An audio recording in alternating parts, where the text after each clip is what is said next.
How well is Penn State recruiting so far, and what are their needs from the spring transfer portal window? Locked On presents The Portal, the daily podcast covering college football recruiting and everything NIL. Part of the Locked On Podcast Network. Your team every day.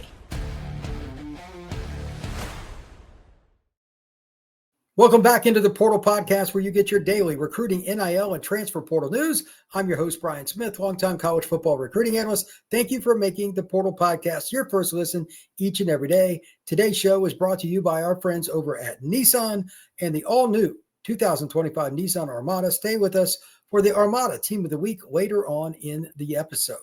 Today, we're going to be talking all things Nittany Lions recruiting and transfer portal, and to do so, my friend Zach Sako from Locked On Nittany Lions. Zach, how are you doing today, sir?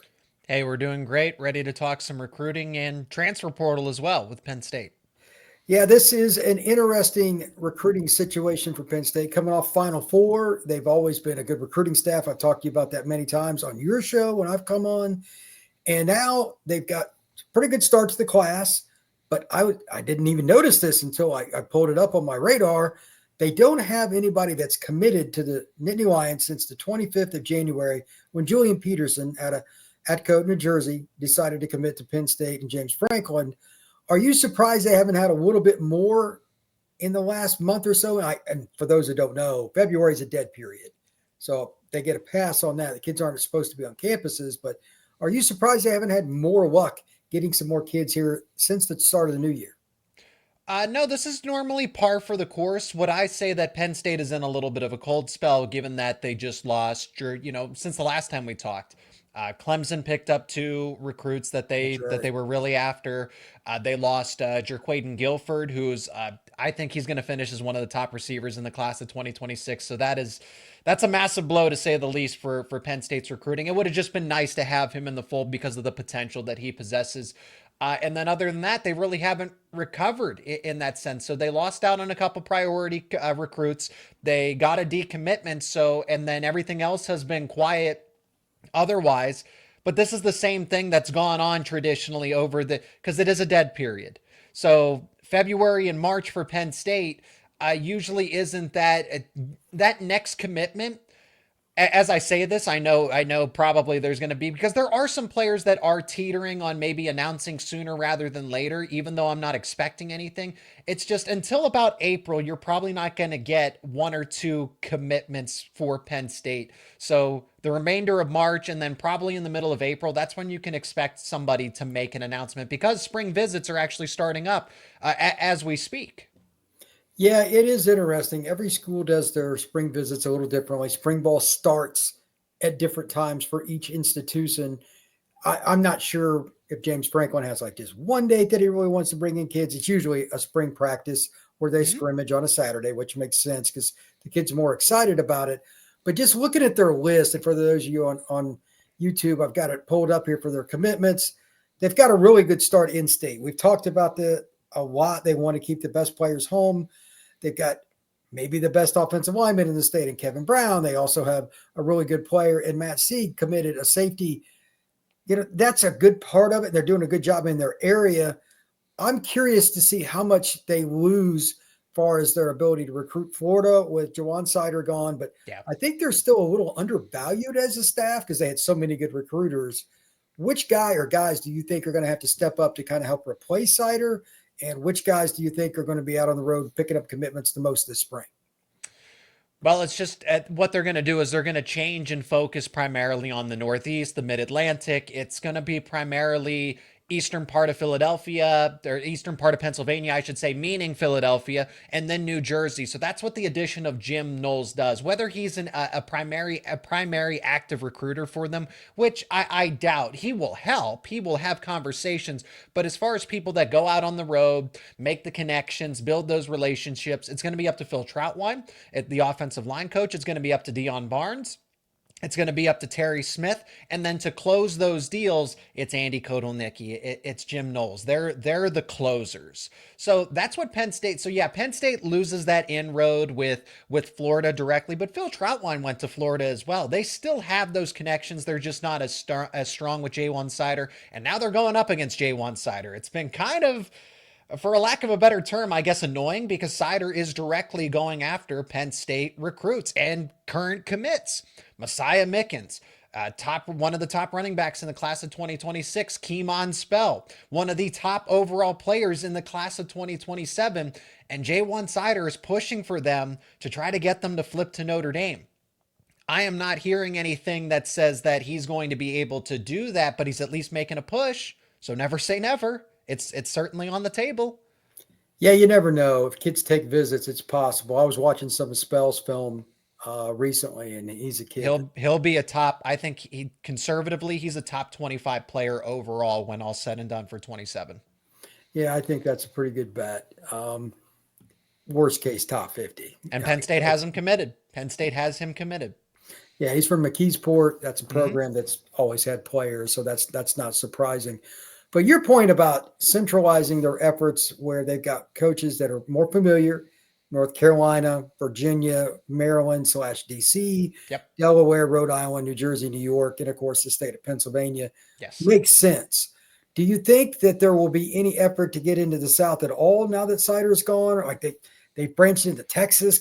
Their recruiting has been very broad the last 3 years. Or is there anybody on the staff that could be maybe the next linchpin to kind of expand the recruiting board? They've made inroads into California, interestingly enough. I know. With Darius Dixon at Mater Dei, and then Troy Hune out of the state of California too. So Florida's the California has been that replacement. Whereas they're not going to get 4, 5, 6 players from either of those states. But if you can get 1 or 2 that really boost your class, and then they're those difference makers. So that's really what it is that instead of going to Florida, they've gone to California for those replacements. They're not afraid to make those flights, to make those trips.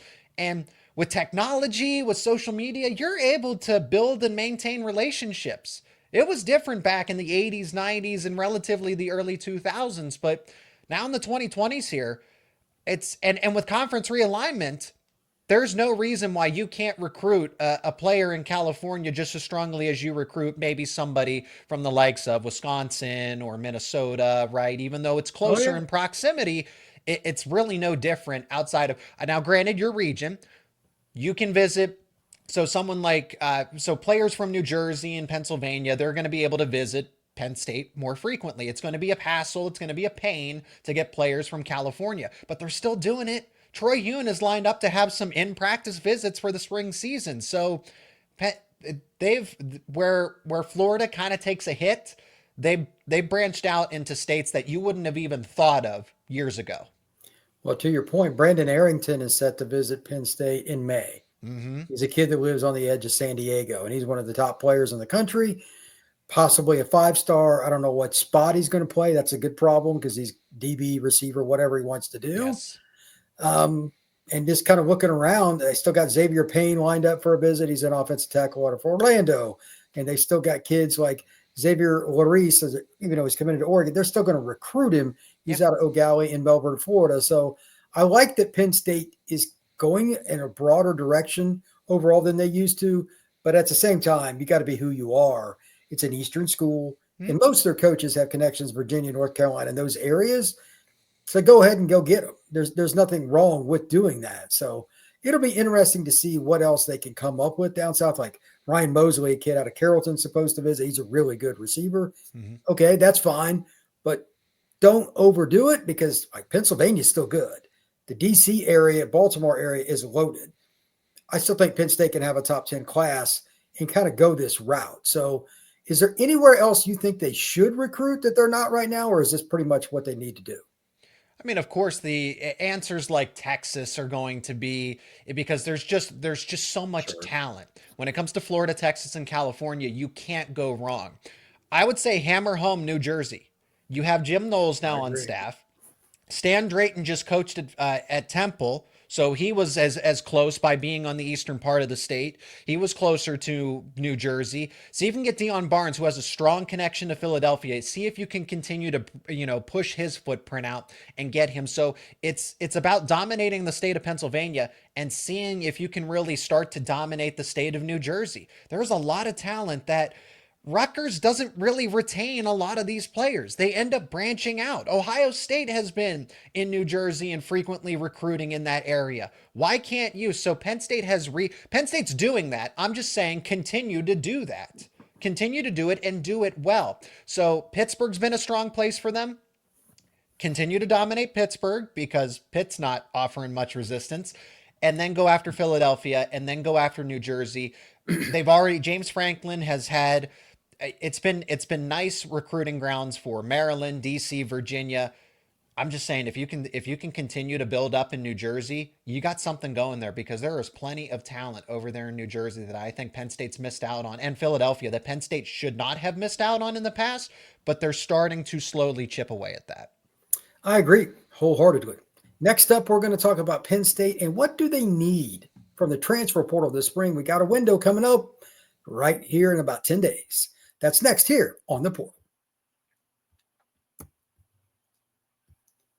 The Armada Team of the Week is brought to you by our friends at Nissan and the all-new 2025 Nissan Armada. Each week, our Locked On College basketball experts are picking one team that stands apart, from top-seeded stars to unexpected upsets. These guys showcase their strength and sheer power needed to push their team forward. So, despite losing their first 5 games, Coach Cal's Hogs have fought their way through the most rugged conference in college basketball to not only make the tournament, but to knock off back-to-back national champion and Hall of Fame coaches en route to the Sweet 16. They accomplished all this with second leading scorer Boogie Flan for most of SEC play, and without leading scorer and rebounder Adu Thero so far through the NCAA tournament. This is a really good team. Congrats to Arkansas. So when it comes to Nissan Armada, they say go forth and conquer, and that's what's happened with the Arkansas Razorbacks. They have done that here. It's clear that our Team of the Week is out there ready to conquer the road ahead with confidence, just like you can in the all-new Nissan Armada or any of Nissan's outstanding vehicles. Take the Armada, Rogue, or Pathfinder and go find your next big adventure. Shop NissanUSA.com. Transfer portal for Penn State.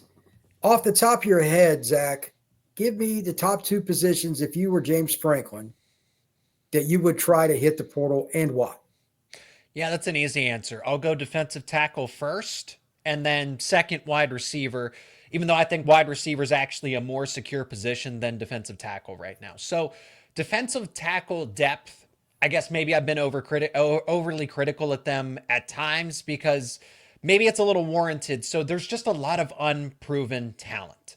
I think there's players there, but even Penn State didn't trust them enough just last season. So are they taking leaps and jumps forward? Because after Zane Durant and Alonzo Ford, who is still recovering from a long-term injury, I don't know what Penn State has at this point.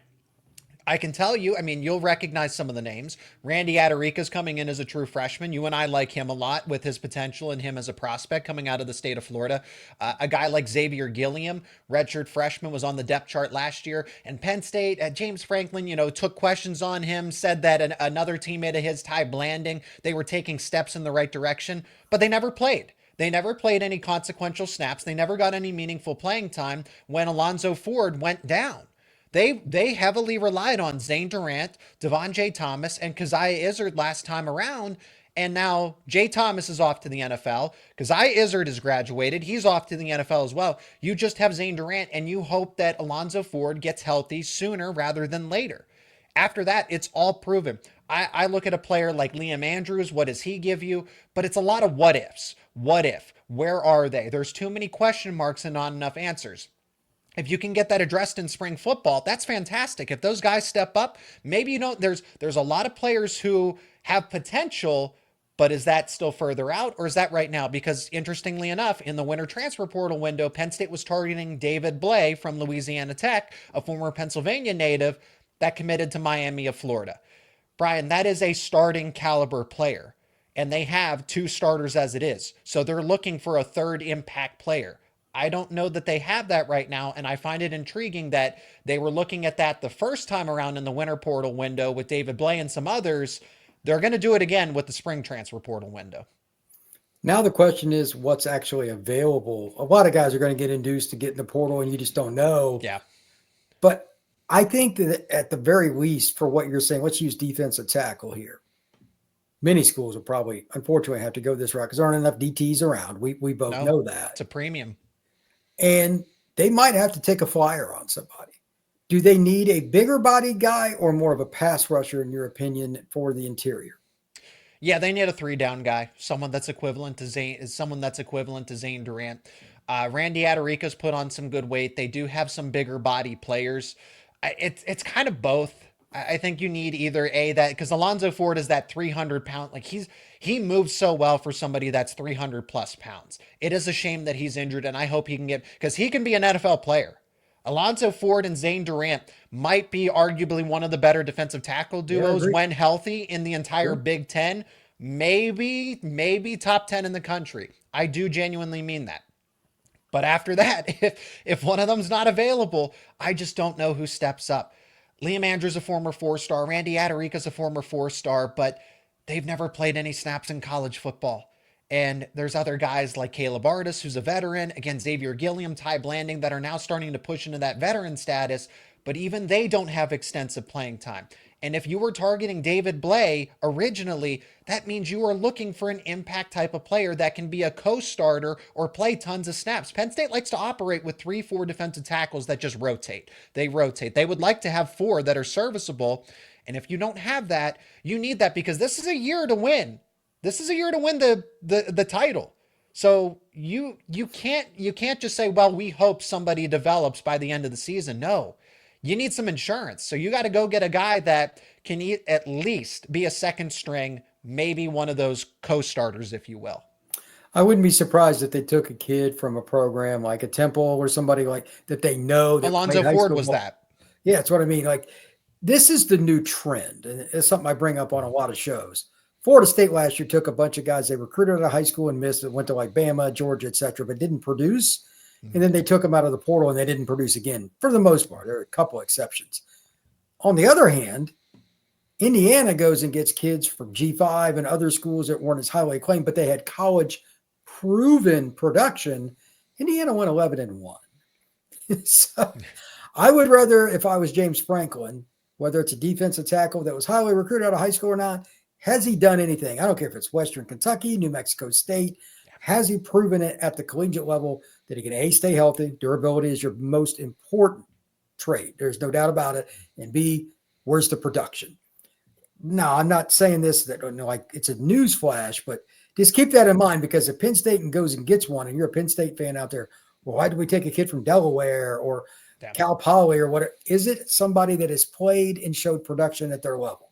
If not, that's a red flag for me moving forward based on what I've seen over the last year or so. Production matters a lot. Zach, tell everybody where they can find your work, my friend. Yeah, same as you on YouTube and wherever you get your podcasts. We're posting daily episodes, whether it's about Penn State football and Penn State football recruiting. Transfer portal news is going to be pretty active here. Penn State wrestling is huge over here, and Penn State men's basketball. We dabble in a little bit of everything, and we're the #1 Penn State sports podcast out there, Locked On Nittany Lions. Thank you very much. We're going to come back and talk a little Indiana, a little Wisconsin, and Big Ten overall. That is next on The Portal.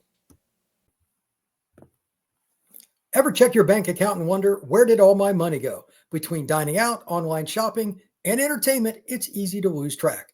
That's where Monarch Money comes in, your personal CFO, giving you full visibility and control over your finances. Monarch Money isn't just a budgeting app, it's a complete financial command center. You can track all your accounts, investments, and spending in one place, so you just stop just managing your money and start actually building some wealth. When you get a chance to use Monarch Money, you will realize just how much you spend on food delivery and all the other little extras that add up. Also, it's an easy collaboration between you and your personal partner. Whatever you guys are spending money on, you have it in one place, making it easier with Monarch Money. Take control of your finances with Monarch Money. Use code LOCKEDONCollege at monarchmoney.com for 50% off your first year. That's monarchmoney.com, code LOCKEDONCollege for half off of your first year. Talking to little Indiana Hoosiers and Wisconsin Badgers to finish up this show, sticking with the Big Ten. A couple of notes about Indiana. Obviously, coming off an 11-2 season, a college football playoff berth, that's going to help them in recruiting, but they still have some things they need to do, even though their portal success so far has been good. So let's talk about a couple of the guys that they got. First off, it's hard to find linemen in the portal with any experience. They get Pat Coogan, who is a starter, ironically, against them in the playoff for Notre Dame. He started at center. They get Khalil Benson. They get Ben Mikowski. This is a good group that they brought in. There's a little risk here and there. Benson's a guy from Colorado that was banged up some, but he had 4 starts. Mikowski only had 1 start at Ohio State, but he was a highly acclaimed recruit out of Southern Indiana at that. That's going to help them. They've got more depth than they did last year on the offensive line. So hopefully for the Hoosiers, they can run the football and be more consistent than they even were this past season.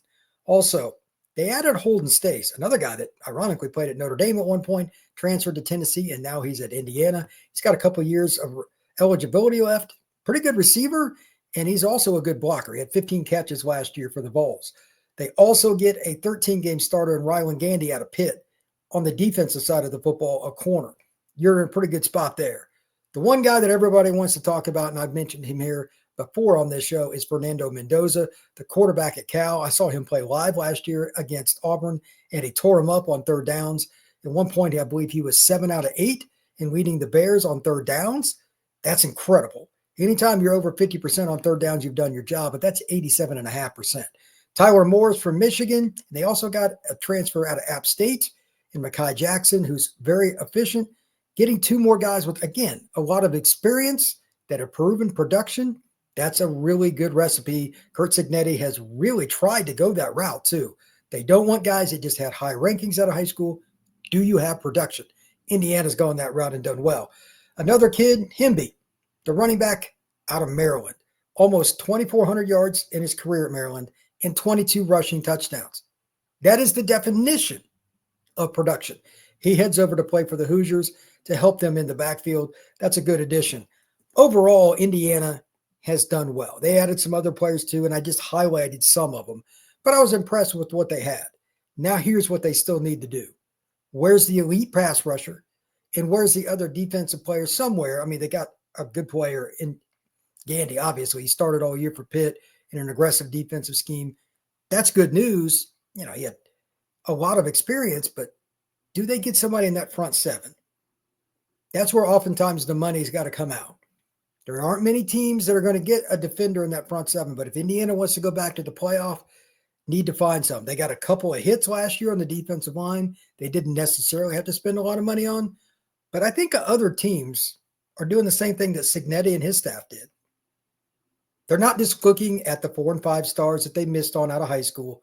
They're looking for production from the G5 level, FCS level, Division II, Division III.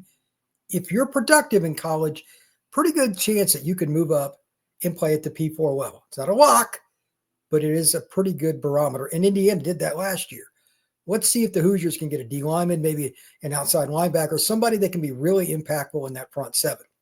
Moving on to the Wisconsin Badgers, they needed a lot of portal help because they lost a lot of players to the portal, especially D-line, secondary. They lost some key players. 6 of the 10 guys they lost on offense had started for the Badgers on offense. This team is going to be a lot different than it was in 2024. Let's see what they can do. But the guy that I want to talk about the most, this is important. They needed somebody in the secondary that could come in and make an impact, especially if they could get a corner. Jameer Latimer, Jacksonville State. That's a guy that had 46 tackles last year and 3 picks. Can he make that move from Jacksonville State to the Big Ten? He's going to get a chance. The Badgers need more help outside the numbers on both sides of the ball, receiver and at corner. Let's see what he can do. A couple other guys to talk about because I don't know what's going to happen on offense, but we got to at least mention that they lost again. They lost 6 out of 10 guys that they did were starters. Tyree Walker, 864 yards, 10 touchdowns is gone. Do they get another guy that can run at receiver? That's important because they just don't have many players there. This is tough. 6 out of the 10, man, that is a really hard thing to go by. Billy Edwards will help. Maybe he'll help attract one more guy from the portal at receiver, but they did get a really good guy. This is a great story. Mark Hamper played at Idaho last year, Pretty good numbers. 858 yards in 5 scores. Now they need another player that can help stretch the field. It would be great if they could get a running back too, but we'll see how that goes. Speed on the outside, though, is going to be Wisconsin's biggest deal. And they also got Tanner Koziel, 839 yards, 8 touchdowns at tight end. That's a pretty good player, but could they use another one, maybe an H-back? That's possible. They just need to add more bodies in general on offense. And again, speed on outside, a running back that can catch, a slot receiver. They lost their slot to Notre Dame. They could also use another guy that's just a big-bodied boundary receiver, maybe some jump balls. They need players that can play in the passing game and catch it. If Wisconsin does that, they got a chance to progress as a program. But if not, this current coaching staff could be in trouble, and it could be the end of the road for them in 2025. Thank you for making the Portal Podcast your first listen each and every day. Truly appreciate you stopping in to find out all the latest recruiting, NIL, and transfer portal happenings. Please hit that like button, hit that subscribe, and share this pod. We will see you again soon.